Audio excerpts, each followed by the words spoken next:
Major Slack Videos. Yo, the name is Slack. Thanks for coming back. This is the conclusion of the Shaded Castle run.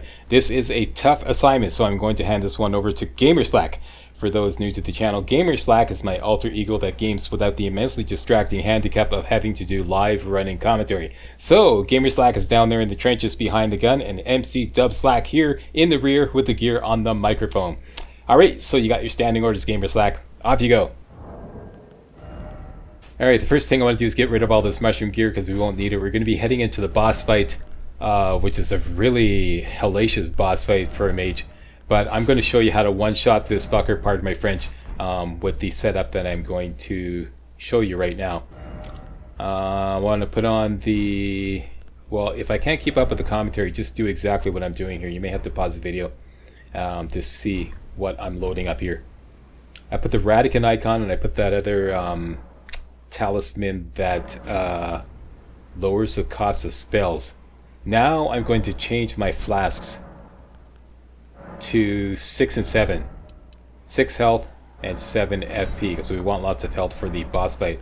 Next, spell roll. I want Rock Sling, Night Comet, Great Glintstone Shard,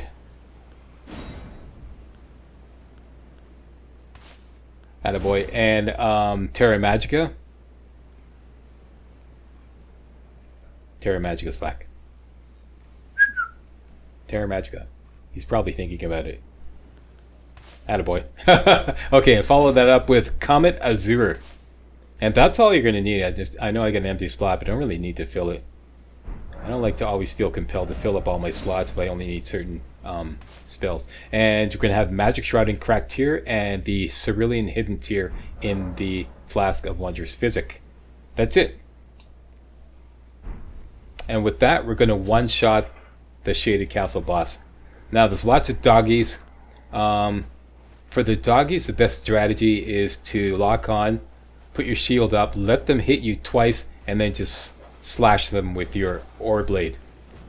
I wouldn't go for a guard counter, twice, see, and then slash them.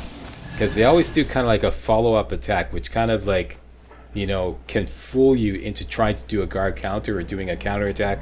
And they can be really annoying. Let's have a little chat with this guy here. The House Murray is ruined. Just deserves for falling for that severed harpy. No surprise that guilty cretin took the castle and our storied sword. Ain't that a bitch? Oh well. Alright, and we're going to go up this ladder here. There's going to be a couple dogs at the top. We're just going to rush in and use the Gravitas skill on the Meteoric Ore Blade. Rush right in between them and whammo frisbee.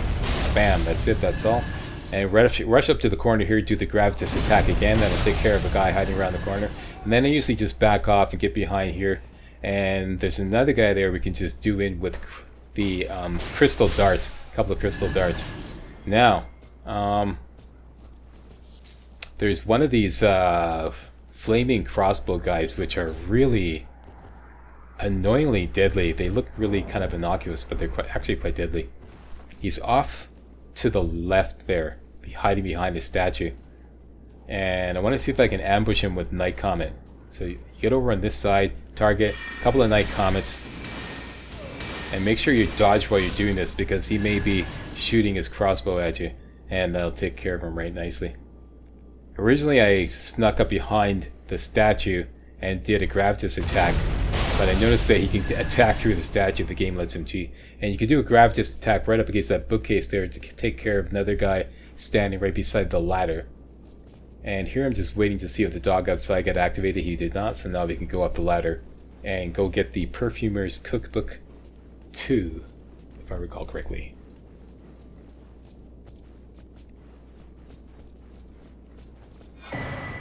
There we go, Perfumer's Cookbook 2. I forget what that does. If I have time, I'll post a comment or a note in the video telling you what crafting abilities you just gained. Now there's one of these knights out here. Oh, actually there's a dog first. Usually do a jumping attack to instantly kill him. And one of these Shaded Castle knights here. These guys you can easily take out with 3 Night Comets. As long as you're kind of like dodging back and forth while you're shooting the Night Comets. Because he's going to be shooting these kind of like holy disc things at you.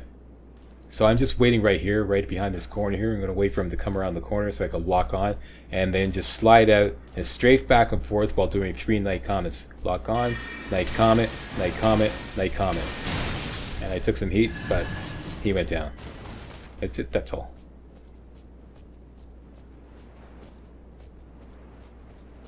There's one of those horsemen down to the right there. I'm going to leave him alone to preserve FP. In here, this could be a major fuster cluck if you don't approach it correctly. There's a flaming crossbow guy at the top of the stairs, and there's another one of those mage guys off to the left. What I like to do is get right over to the right wall here, and the game it cheats its ass off here. It doesn't let you lock onto this guy, so you're going to see me fumbling around trying to get the lock on. That's exactly what I'm doing now. I'm trying to lock onto that guy there. And you'll see who when I get the lock on. There. And a couple crystal darts should do him in. And then you're going to sneak up. Actually, no, I changed my strategy. Go off to the left wall. And make sure you got your Night Comet ready to go. Nope, I changed my strategy again. Great Glintstone Shard. This is about a day's work, by the way. Working out all of the strategies for these.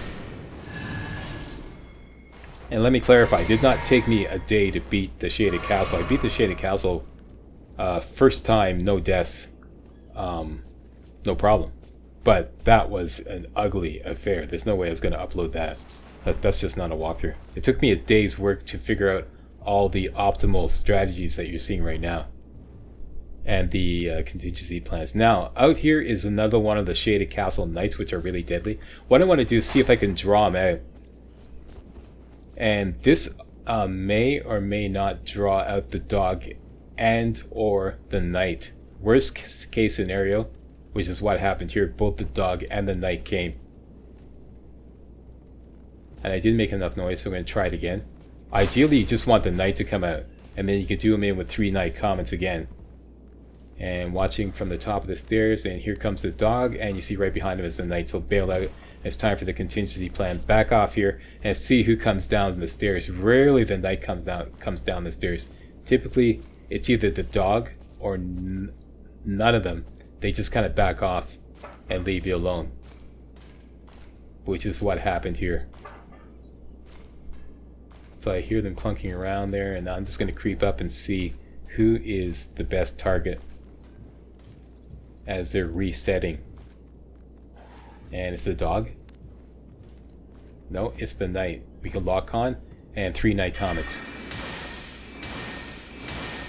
That's great. That's perfect. That's exactly what you want. And now the dogs are kind of activated. Best way to take care of, there's 3 dogs out here. One of them is one of those like heavy duty Rottweiler deals. Best way to deal with them is the Gravitas attack on your Meteoric Ore Blade. As soon as they get within range, because there's 3 of them out there and they're going to stagger lock you. And this was a last minute change of plans. I've never done this before. Since we're going for the boss fight, I decided to just speed run right past the dogs and run for the elevator, which is actually a great plan. Save all our FP for the boss fight. Alright, Elemer of the Briar. Really hellacious boss fight unless you're rolling with Major Slack. Here's what we're going to do. We're going to hook up the dagger with Golden Vow, and we're going to hook up Pumpkinhead. And we got a Flask of Wondrous Physic with the Cerulean Hidden Tear in it. That means that we get free FP for 15 seconds. So, the plan is Golden Vow, enter, Pumpkinhead, refill, run to the other side, Terra Magica, hit the Flask of Wondrous Physic, and then hit Comet Azure, and that should be able to one-shot him. That's exactly what I'm setting up here. There we go, Golden Vow. Do it in this exact order, okay? Get Pumpkinhead ready, go in, cast Pumpkinhead, refill your FP, dodge off to the right, and smash through all these tables here as you're rolling away. This is important to give you a clear shot. Over here. Now we're going to cast Terra Magica, Flask of Wondrous Physic, lock on, Comet Azure, and that should one-shot him. Who's your daddy? Who's your daddy? Slack Daddy, that's right, Slack Daddy. There you go. Hey, how about a thumbs up for that, eh? Huh? Appreciate it. Like I said, this was a day's work. Not just this part here, the entire run that you're watching, but this was part of, working out all these strategies here. Originally I went after him with Rock Sling, which is also pretty good too, but the problem with that is all the debris in the way. And as soon as you cast 2 Rock Sling, he comes right after you, immediately, like relentlessly. So I eventually abandoned that strategy and just decided to stack up the buffs and see if I could one-shot him with Comet Azure, and I did, so that was the strategy henceforth. It's a lot easier. This is why I mess around. Now we want Rock Sling, Night Comet, Great Glintstone Shard, Magma Shot. Here I'm going to experiment with Cannon of Haima, and now this is entirely experimental. You don't have to do this. I decided to put Terra Magica and Ronella's Full Moon, because there's 2 I call them flamethrowers, but they're officially called Depraved Perfumers. There's 2 of them there grouped together, but they got their backs to you, and I wanted to see if I could one-shot them. I almost did, very close. I'm going to describe the strategy there, and what adjustments you can make to one-shot them, which is a lot easier. And I'm just adjusting my flask here to 5 and 8, because we're going heavy, a little heavier on the FP to finish off the castle. And let's wait till daytime.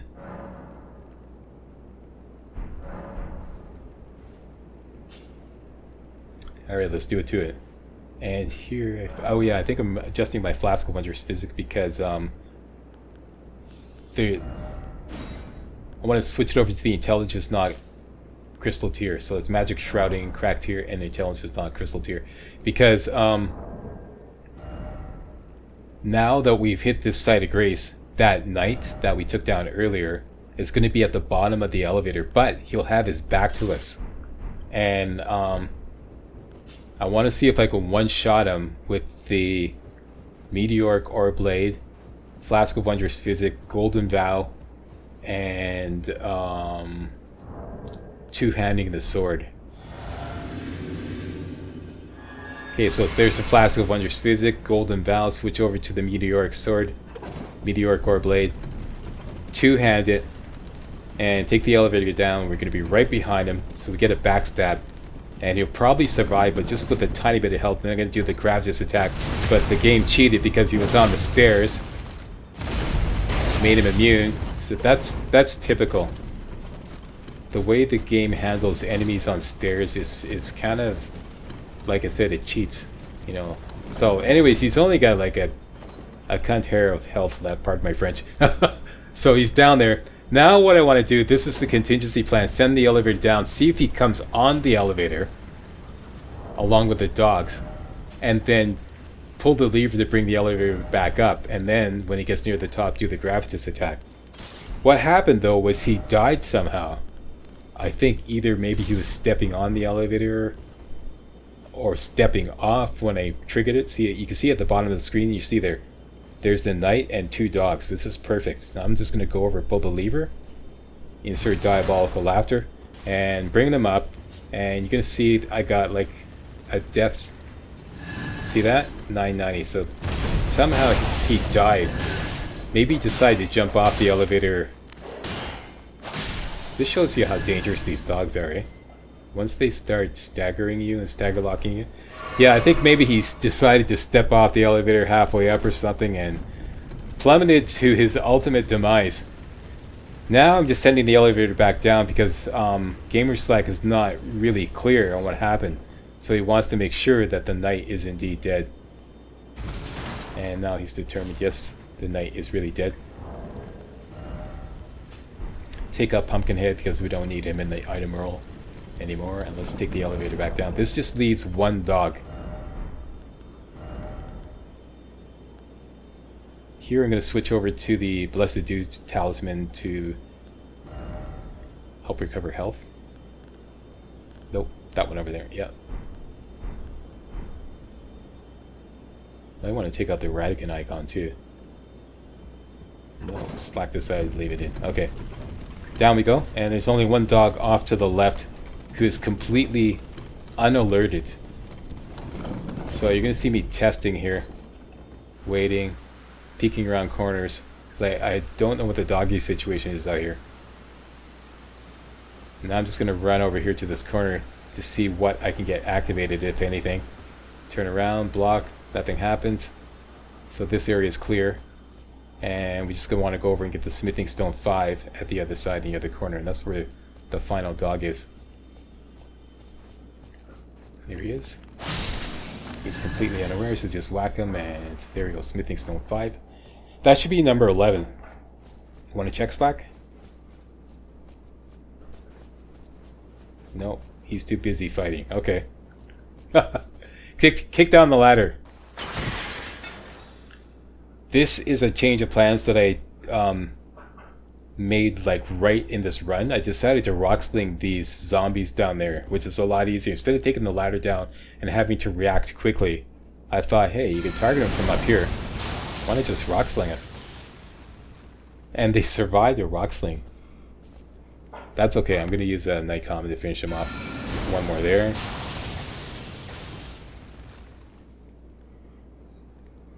Once again, specializing in strategies that any gamer can use. That's what this channel is all about. Gamers of all skill levels. Walkthroughs made for gamers of all skill levels. Not making any assumptions. Nor am I an elitist. So they're all down to within an inch of their lives. So a little bit of Night Comet. Finish them off.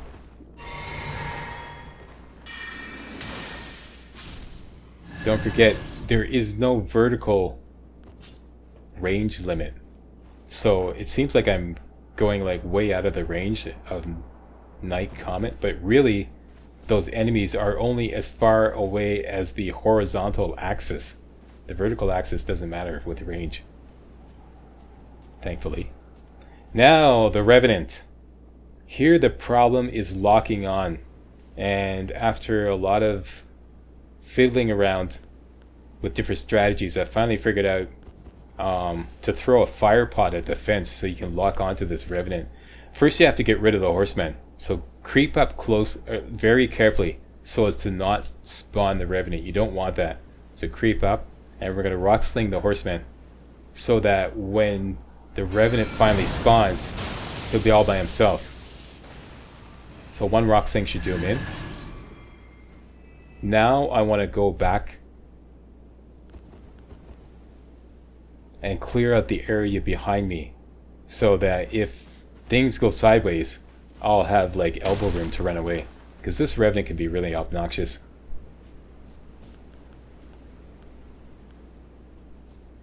Okay, so rock sling this Horseman. And there should be a Wraith Caller over to the left. Rock sling on him as well. Rock sling is cheaper than Night Comet, so whenever you can rock sling, rock sling. It's cheaper than Comet and Night Comet. It has a much greater range if you use the Meteorite Staff in the left hand. Alright, there's going to be, there is a golden rune way across the way there. See that little sparkly thing there? And this is slow walking sludge, so we got to put on our Bloodhound's Claw and use the Bloodhound's Step to shoot across the sludge. What I want to do is just basically use the Bloodhound Step to shoot across the sludge, get that golden rune, and that'll get all the zombies to spawn. There we go, grab the golden rune, and Bloodhound Step back to the steps, and hopefully they'll be nicely grouped together and we can get a cannon of Haima on them. You're out of FP, Slack. Fill up. Okay, and then target one, cannon of Haima, and bombs away, so that wiped out a lot of them. And now I'm just going to use crystal darts to finish them off. Even this one here that survived with full health. Okay, and all the others should take only 2 crystal darts each. Crystal darts rock, especially for a mage, because I believe they scale with intelligence. Here I want to see if I can like mess them up with another cannon of Haima. And One survived. And that's it. Alright, so worst comes to worst, we have some elbow room behind us, but the best place to bail out is the ladder off to the left. Okay, so let's go take on the Revenant. Knight Comet all the way because he tends to dodge. And the game cheats again and disables your lock on like halfway through the fight. I notice it always does this. Knight Comet. So the fence, if you approach now, the fence is going to prevent you from locking on. So what you have to do is just free aim a fire pot, blow the fence away, and now you can lock on. Do as many Knight Comets as you can, or as you dare. And then you see you lose the lock on because it's kind of like he goes underground. And I managed to finish him off, but I got poisoned. So hurry up, Slack, eat some anti-poison chewing gum. Hurry up, Slack, hurry up, hurry up. Yum, yum, yum. And we got rid of the poison. Heal up. And Bob's your uncle. Now, if that doesn't go smoothly for you, basically you want to, when he like kind of goes underground and you lose your lock on, there's a ladder off to your left. So run for that ladder and go up to the top. And he can't go up there. And then you can just finish him off any way you like. Rock Sling, Knight Comet, whatever. Hopefully they be able to see the ladder. No, it's just right off to the right there. Okay, now we're going to work the rampart, the lower east side rampart, which is basically all that's left.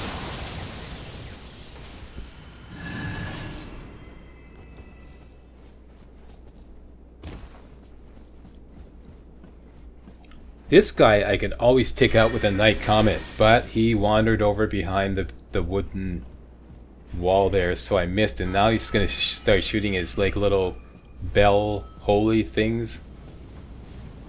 Those things there, which are really annoying. And they track you. So I had to bail out. And now I'm just like, I had no contingency plan because this has never happened to me before. So now I'm just experimenting with a couple of contingency plans. My first contingency plan was to try a rock sling to see if I could squeeze a rock sling through the opening there, which didn't work. And eventually I decided to just rush up and do a grab this attack because I figured that you see his wraiths that he's shooting out with the little bell there, they're not getting past that little barrier there. So now I figure, oh, I'm safe. So he blocked my attack. Let's just rush up close, do a grab this attack, and that's it, that's all. Didn't get me this time. You have to jump over the barrier there, Slack. Attaboy. And this will be a smithing stone 4. Done and done. Next, we're going up the ladder off to the left there, which is now directly behind me. Up here are 3 or 4 perfumers. This can be really hellacious if you let them take you by surprise.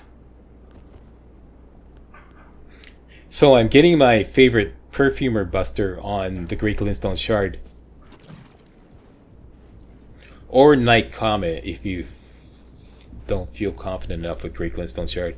I just want to peek up and peek around to see what's going on. Typically one gets activated right away, but if you stay behind that wall there, you'll start shooting his flame spray stuff at the wall. It won't be able to get you. You can kind of like see he's shooting it now. So once he's busy doing that, you can sometimes just use a grab his attack to suck him in and do him in like that. So that takes care of the right flank, which is important. Now I just want to clear it out.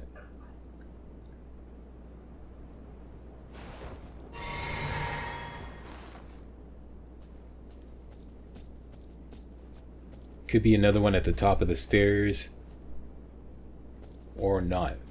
Don't forget to kick down this ladder here. That's important. That's very important. Here I'm not sure what's going on up here, so I'm creeping up the stairs. Get to the top and use the camera to peek around corners. Nothing there.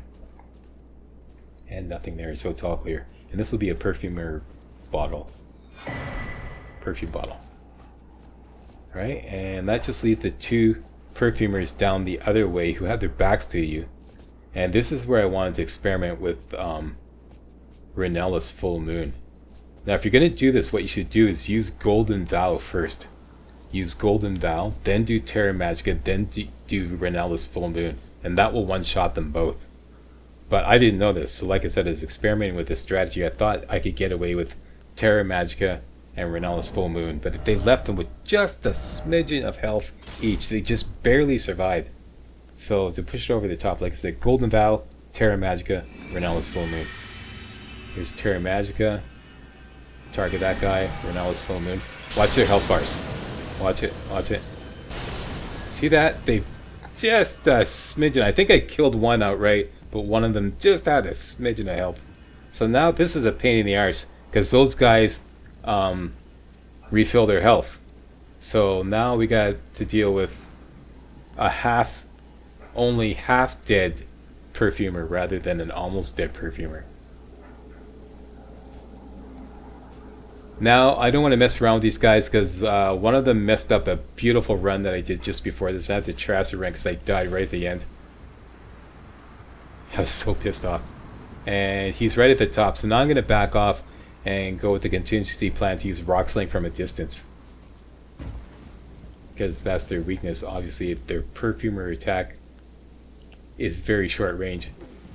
See, actually they both survived. Yeah, so they both survived by just a smidgen. So yeah, adding Golden Vow to that mix and you'll one-shot them both. And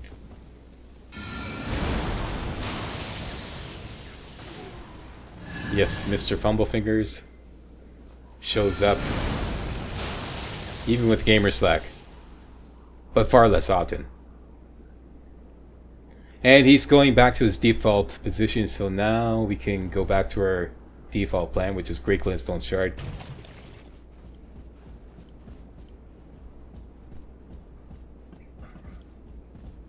Pretty sure I should be able to ambush him from behind. Just making sure, and then I go up. A couple of quick Great Glintstone Shards, and that should be it.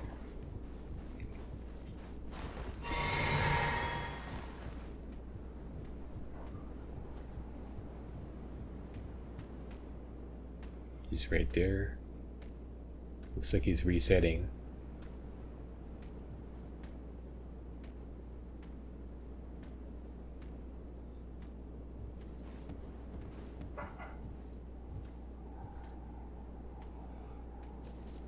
Yeah, we got him by the minutes now. And that's it. That's all she wrote. Now, this is the first time I noticed these Aeonian butterflies up here. I have no idea how to get these. I've never noticed them before, and this was a lot of work producing this run, so I didn't feel like doing it over again and running around, experimenting, googling, and whatnot. I'm just going to be satisfied that this is a run. Here, I'm taking a look around to see if, you know, the only way I can think of is there must be a spirit spring, or I don't know how in the world do you get those.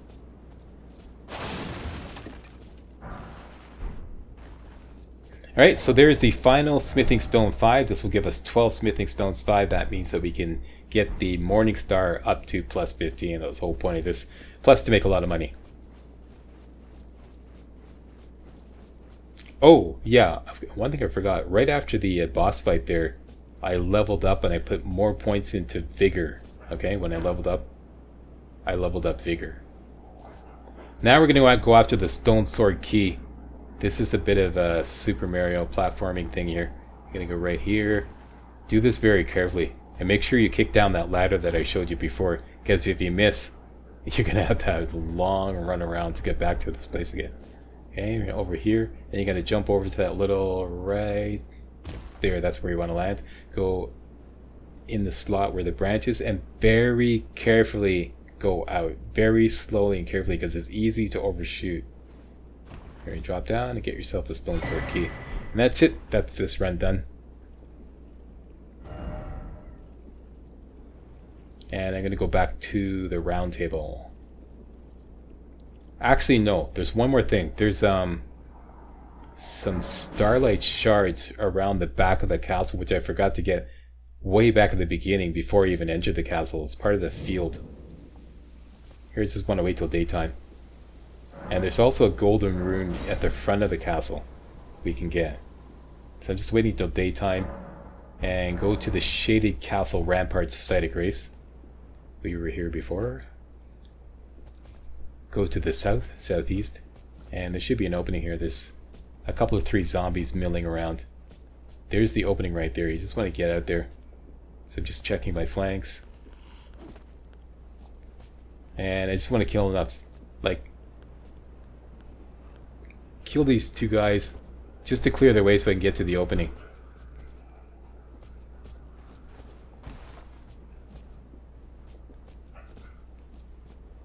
See, MajorSlack is being extra careful now because he knows he's got a no damage one-shot boss fight on this recording. And like I said, I did that on the run that I recorded right before this. Did it again, one-shotted him, and then I died right near the end to a perfumer. I was so pissed off. Just to a stupid mistake too. It's just like, you know, I had the wrong spell hooked up at the wrong time. I lost a lot of health taking down the perfumer, and then I got ambushed by another perfumer, and that was it. That's all. That's all it took. Ruined the whole run. Alright, so now you can get on your horse, and there's a golden rune on the wall to the right there behind those slugs there. You can just run in and grab it. There you go, golden rune 3. And now we're just going to follow the perimeter of the castle around to the back and get those starlight shards. And as you're going past these big poison flowers, usually I like to double jump just in case they get cheeky. Double jump and around to the back. And I know I passed a mushroom there. No biggie.